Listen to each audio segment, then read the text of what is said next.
The height of summer signals a golden hull, as Weleda harvests its organic Arnica montana crop. The company's Swiss German origins reflect those of these mountain flowers, the large, buttery daisies first used by Swiss mountaineers to relieve aching limbs, then in the rest Europe from the 16th century for the treatment of wounds. It's probable that the mountain animals knew it first, as shepherds have historically reported that sheep and goats would recover swiftly from falls and injury by grazing on arnica, the miracle herb which soothes inflammation, speeds the repair of damaged tissue, dilates the blood vessels and stimulates natural mechanisms of repair. From bruising to cramp and toothache to swelling, arnica's healing efficacy is widely acknowledged. Used as a balm, it can relieve rheumatic and muscular pain, stiffness and an aching back from too much weeding. Cold mountain comfort to ensure optimal results. Weleda's mountain flowers in the UK are grown to strict biodynamic standards in the colder climes of northeast Scotland, to lie beneath the snows of winter and breathe a little easier. They are harvested in the cool of the morning and transported directly to be processed, their petals still vivid with light. Weleda's Arnica range is used by more than a dozen Premier League football teams and rugby clubs, where the cost of injury is high and the very best treatment is essential.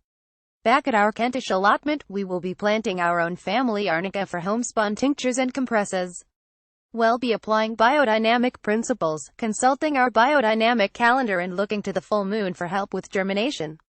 Elsewhere on the plot, we have been feeding the hungry cauliflowers with rotating infusions of nettles, weeds and dandelions, and protecting their fussy curds from the sun with the outer leaves. From plot to plate we continue to soothe ailing plants with chamomile and work on balancing our compost piles, sowing green manure on unused beds. We are pulling spuds and plucking from cascades of ripe tomatoes. Broad beans are still bountiful, and the beautiful Borlotti beans are showing their vivid, mottled pinks and purples. We take leaves as we need from the abundant pak choi, the red kale, cavolo nero and red cabbage, and the herbs are dizzying in their vibrancy and scent. We use them fresh, and also dry them in bloom, slung from the pan rail in our ramshackle little kitchen, with our garlic plates. We have been freezing pot beans, for throwing into those autumn and winter pots, and pulsing tomatoes into passata, to store, for those pizza and pasta nights. Moving towards August, we will be barbecuing our beautiful sweet corn, the kids' favorite of the season. Then we'll be freezing some with peas and sugar snaps from the earlier summer. We are saving our seeds, beans and kernels for next year's planting, and there will be dried corn, too, for film night popcorn with blankets and lights out. This is how our joy in seasonal growing continues, with the widening scope of symbiosis and satisfaction. We sit by bonfires with vegetables and cobs on sticks, taking in the bird song and bruised colors of evening. It's summer at its most wondrous and plentiful.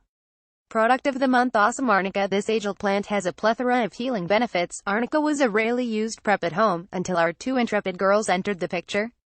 It's something we have come to rely on as a herbal cream to take down the swelling and severity of a bruise, and in various other guises, notably the Arnica soak. To ease tired, sore and overworked muscles. M&A Rushton at Emin Rushton. Find out more at weleda.co.uk and follow at Weledoc.